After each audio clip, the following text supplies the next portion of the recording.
Hello everybody, welcome back. Today as well we have got you another video. In this video I'll show you how you can fix Shopify website not secure problem. But before that, please do make sure to like our video. Please make sure to like our video, subscribe our channel, and yes, without any further delay, let's get into it. Now from over here you're gonna find this kind of interface once you access shopify.com. In case if you're getting those kind of problem right away, you can go ahead and type in Shopify status update. You're going to find this first searching Shopify status. Now over here you will find the condition of the website itself worldwide, how why it is showing that. If you find anything problem, anything being maintained on maintenance or degraded or anything outage and stuff like that, and it's not your issue, you cannot solve it in any mean, you have to wait for a while.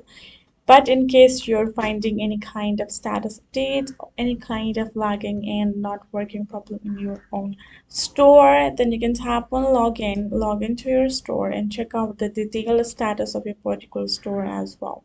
Now that is one way for you to see and solve it. But if it's by Shopify, it's going to maintenance and outage, then you just can choose to wait and try to log in again back in, and it will be solved. So this is it. Hope this video was helpful to y'all. Thank you so much for watching. I'll see you guys in our next video.